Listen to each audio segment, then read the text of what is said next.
तो इस तरह से आप ये प्रॉब्लम जो है वो रिजोल्व कर सकते हैं अपने चार्जिंग से मुतल्लिक। दो प्रॉब्लम्स, नंबर एक कि लैपटॉप ऑन है लेकिन चार्ज नहीं कर रहा। इसके अलावा और भी बहुत सी रीज़न्स हो सकती हैं और होती भी हैं, लेकिन मैं आपको वो भी इंशाल्लाह जैसे ही हम स्टडी करेंगे मैं आपको वो भी बताऊंगा।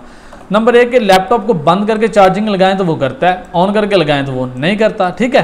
दूसरे नंबर पे लैपटॉप ऑन है लेकिन चार्ज नहीं कर रहा, चाहे बंद करें चाहे ऑन करें चार्ज नहीं कर रहा। तो इस सिनेरियो में हम इन मोसफिट को देख सकते हैं कि यहाँ पे कोई मोसफिट शॉर्ट तो नहीं है। यहाँ पे दो प्रॉब्लम हमारी फिक्स हो गई हैं, एक चार्जिंग से मुतल्लिका और एक पावर से मुतल्लिका कि पावर ऑन नहीं हो रही, ठीक है। तो अभी अगर यहाँ पे 19 वोल्टेज मौजूद है और आपका ये जो P2 है ये पास नहीं कर रहा, तो हमें क्या करना है? सबसे पहले तो हमें यहाँ पे जाना है। ये इंशाल्लाह आप परेशान ना हो, मैं प्रैक्टिकल में भी आपको करके दिखाऊंगा। यहाँ पे DC इन तो खैर यहाँ पे से मिल गई ना। यहाँ पे आपने इसे AC इन चेक करना है। AC इन इसका आएगा तो AC ओके जाएगा। अब सवाल यह है कि AC इन कहाँ से आ रहा है? AC इन आप ये देखें V इन, ये V इन और ये फर्स्ट मोसफिट से आ रहे हैं दोनों V इन जो कि इसके साथ लगा हुआ, ठीक है। ये V इन अब क्या किया गया है, वोल्टेज डिवाइडर सर्किट बना दिया गया। वोल्टेज डिवाइडर देखें, अगर यहाँ पे हमें कुछ इनपुट में मिल रहा है ना तो उसके आगे एक रेजिस्टेंस लगी हुई है, ठीक है। यहाँ पे इनपुट मिल रहा है, रेजिस्टेंस लगी है, यहाँ पे फिर एक। अब ये रेजिस्टेंस का पॉइंट A हो गया, ये इसका B हो गया। अब इसके यहाँ पे एक और रेजिस्टेंस आ जाती है और ये सीधी GND को चली जाती है, ठीक है। तो ये रेजिस्टेंस का पॉइंट A हो गया और ये B। देखें अब यहाँ पे इनपुट हमें मिलेगी वो ड्रॉप होगी और यहाँ से फिर ड्रॉप होगी और यहाँ पे एक हमें आउटपुट में सप्लाई मिल जाएगी। ये सप्लाई हमें जो मिलेगी ये इस वोल्टेज डिवाइडर का आउटपुट है, वो चाहे कुछ है 12 वोल्ट है, 3 वोल्ट है, 5 वोल्ट है। अब वोल्टेज हमें वहाँ पे कितने वोल्टेज चाहिए, वो आउटपुट में हमें कितने वोल्टेज मिलेंगे, वो डिपेंड करेगा इन दो रेजिस्टेंसों पर, एक पर और दो पर। इसका सबसे ज़्यादा आसान तरीन तरीका यह है कि आप वोल्टेज डिवाइडर कैलकुलेटर जो कि मैंने आपको पिछली क्लास में दिखाया था, आप वहाँ पे जाके इसे कैलकुलेट करें। कैलकुलेट आपने कैसे करना है?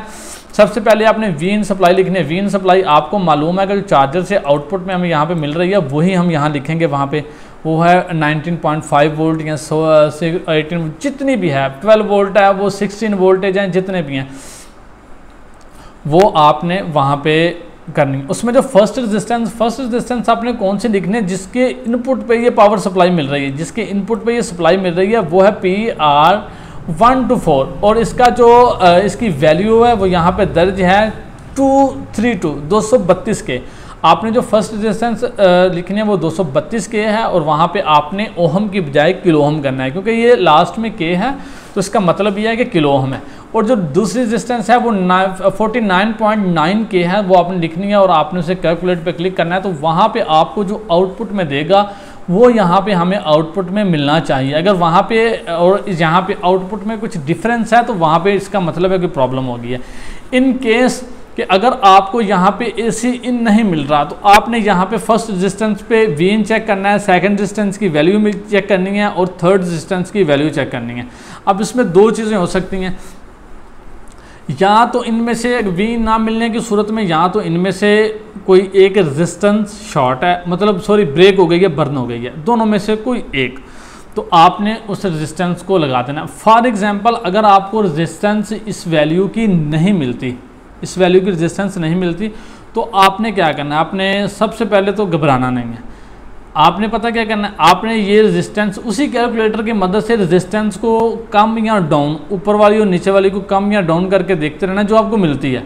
तो अगर उसमें सेम आउटपुट मिल जाए तो वो रेजिस्टेंस आप यहाँ पे लगा सकते हैं। सेकंड, यहाँ पे आउट ना होने की वजह से यहाँ पे चार्जिंग जो IC है इंटरनली कुछ प्रॉब्लम हो सकती है इस कंपोनेंट में, जिसकी वजह से आपके ये रेजिस्टेंस होके हैं, दोनों होके हैं और इसके बावजूद यहाँ पे आउटपुट में हमें कुछ नहीं मिल रहा। देखिए मैं आपको ज़्यादा उलझाना नहीं चाहता, इतनी लंबी इतनी ऐसी प्रॉब्लम्स आती नहीं हैं कि आपको उलझा दूँ। अगर आप चाहें तो मैं बहुत ज़्यादा डीप में भी आपको समझा सकता हूँ, लेकिन मेरा ख्याल है कि इतनी ज़रूरत है नहीं। मैं फिर भी इंशाल्लाह आपको कुछ थोड़ा बहुत मज़ीद डीप में कर देता हूँ। इंटरनली भी शॉर्ट हो सकता है, आपको उस सूरत में IC को भी रिप्लेस करके देखना पड़ेगा। नंबर 2, यहाँ पे जो उसकी आउटपुट है वो भी शॉर्ट हो सकती है। अब आउटपुट कैसे शॉर्ट हो सकती है?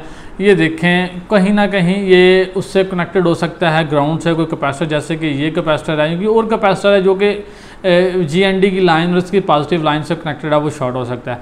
लेकिन 90% जो चांसेस देखने में आए हैं वो इस रेजिस्टेंस के कोई एक PR फर्स्ट वाले के ही ब्रेक होने के आए हैं। आप ये करेंगे तो आपको AC इन यहाँ पे मिल जाएंगे, ठीक है। अब AC इन चार्जिंग IC को मिल गए, तो यहाँ पे चार्जिंग IC AC होके आउटपुट में जनरेट करवाएगा। नहीं सॉरी, ये जनरेट नहीं करवा रहा। क्यों नहीं करवा रहा? यहाँ पे भी वोल्टेज डिवाइडर सर्किट है। अब ये कैसे आ रहा है? जो चार्जिंग IC है ये इंटरनली एक VDDP सिग्नल है, वोल्टेज हैं जो कि यहाँ पे आपको देखने को मिल रहे हैं LDO में, ये जनरेट करवाएगा। अब यही यहाँ पे भी आ गए हैं। अब यहाँ पे भी एक छोटा सा वोल्टेज डिवाइडर सर्किट है। अब अच्छा, AC इन मिलने के बाद अगर आपको AC ओके नहीं मिल रहे तो फिर आपने ये चेक करना है। यहाँ पे आपको 5 वोल्टेज देखने को मिलेंगे। अगर ये वोल्टेज यहाँ पे नहीं मिल रहे तो आपने VDDP के सिग्नल चेक करने हैं। अगर यहाँ पे ये वोल्टेज प्रेजेंट है तो आपने फिर इन दोनों रेजिस्टेंस को चेक करना है और देखना है कि इनमें से कोई शॉर्ट तो नहीं है। अब AC इन आपको यहाँ से जनरेट होके मिल गया, क्योंकि प्रॉब्लम थी तो आपने वहाँ यहाँ से रिजॉल्व कर लिया।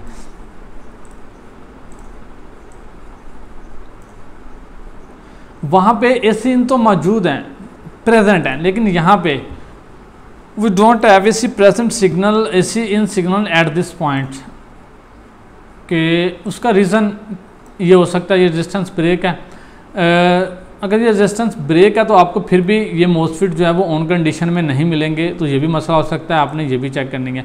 मैं आपको सिर्फ आपको इतना कोई लंबा अरसा नहीं लगेगा। देखिए, सिखाने में या बताने में बहुत एक्सप्लेन करना पड़ता है, बहुत हमें भी सीखना पड़ता है, लेकिन जब आप प्रैक्टिकल में आएंगे ना तो आप थोड़ा सा प्रैक्टिकल से कर लेंगे, रिपीटेडली रिवाइजली, तो आपको इतनी ज़्यादा मुश्किल नहीं होगी। उसके बाद ये मोसफिट यहाँ पे गेट पे आ जाएंगे 3.3 वोल्टेज। देखिए यहाँ पे 3.3 वोल्टेज आ रहे हैं, इसके बावजूद भी ये वोल्टेज डिवाइडर यहाँ पे 3.3 वोल्टेज, यहाँ जो भी वोल्टेज है 8 वोल्ट वो नहीं बन रहे, तो इसका मतलब है ये मोसफिट का पैकेज ख़राब है।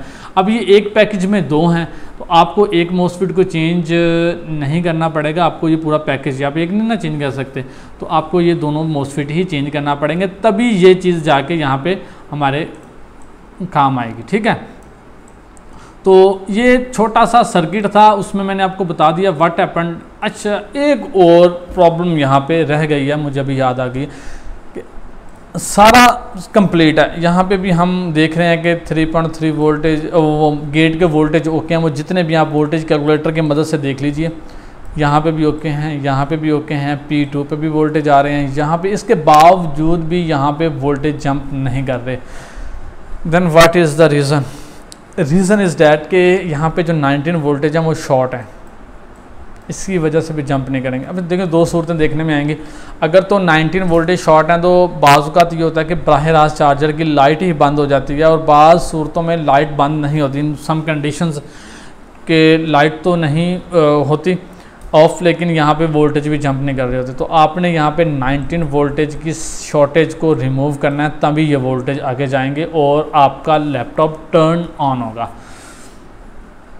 इसके अलावा यहाँ पे जो मैंने आपको अभी तक समझाया है उसके मुतालिक कोई सवाल, कोई क्वेश्चन हो तो मुझे ज़रूर बताइएगा। यहाँ ग्रुप में आप एक दूसरे से कंसल्ट कर सकते हैं। तो इंशाल्लाह हम अपनी नेक्स्ट क्लास में वो आपको जो मेन बोर्ड है जिस पे हम तकरीबन सारी स्टडी करने वाले हैं वो आपको बताएंगे। हम 2 बोर्डों में स्टडी करेंगे, एक डेल और एक HP का। कल हम इंशाअल्लाह जो HP का मदरबोर्ड है जिस पे हमने स्टडी करनी है वो कंप्लीट करेंगे। जिस तरह हमने इसका वीन बनाया उसका भी वीन की एंट्री बनाएंगे, उसमें आने वाले कंपोनेंट के मुतालिक बताएंगे। तो अपनी दुआओं में याद रखिएगा, मेरे लिए दुआ कीजिएगा, और मैं इंशाल्लाह आपके लिए दुआ गो हूँ कि आप चाँद सूरज की तरह चमकते धमकते रहें।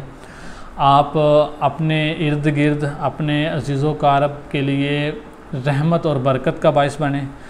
आपसे उनको को किसी किस्म की कोई तकलीफ़, कोई अज़ा ना पहुँचे, और अल्लाह ताला आप सबको अपने हिफ्ज़ व ईमान में रखे। अस्सलाम वालेकुम, अल्लाह हाफ़िज़।